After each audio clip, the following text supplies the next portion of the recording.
Hello, welcome to our YouTube channel. On today's episode, we dive back to 44 BCE, a day that would change history forever.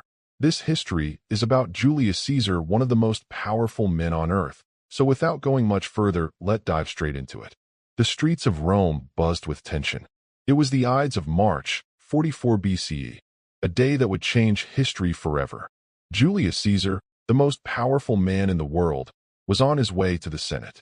The omens had been foreboding, strange dreams, warnings from soothsayers, even his own wife's pleas to stay home.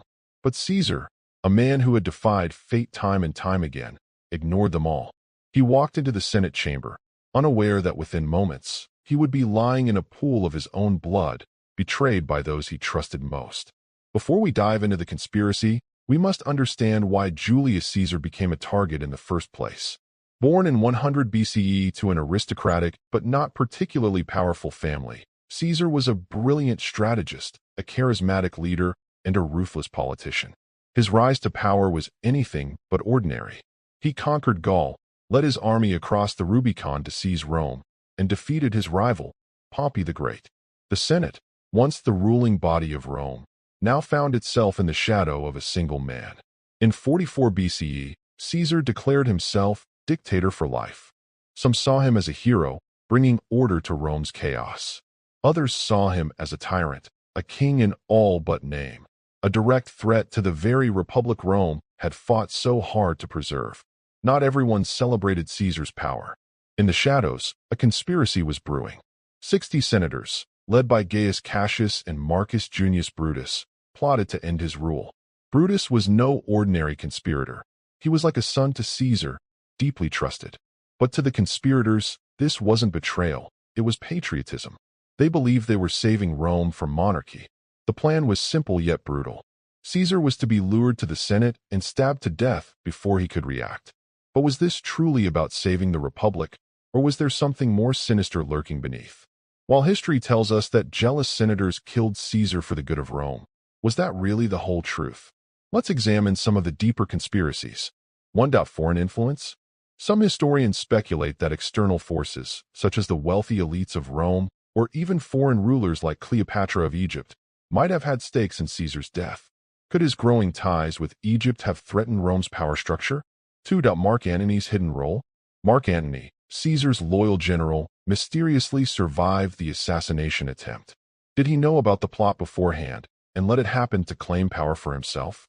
3. Did the Senate really want a republic? The ironic twist. Those who killed Caesar to restore the republic ended up paving the way for an empire.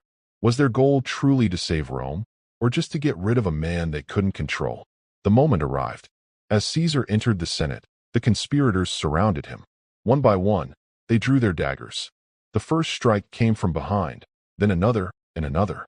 In total, 23 wounds were inflicted. Among the attackers, Brutus delivered one of the final blows.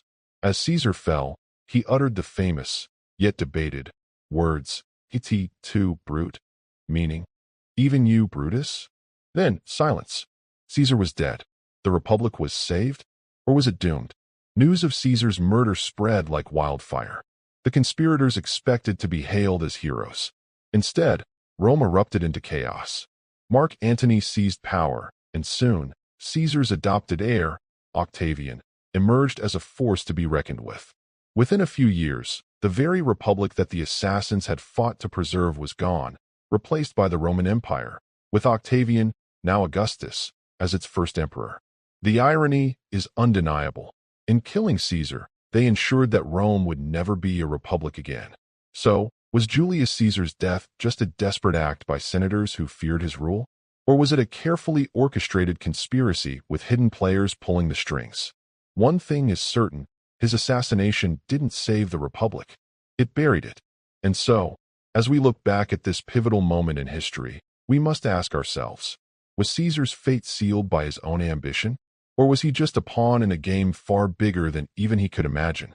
If you really enjoyed this episode of Piece of the Past, don't forget to like, share, and subscribe for more fascinating history. Thank you for watching.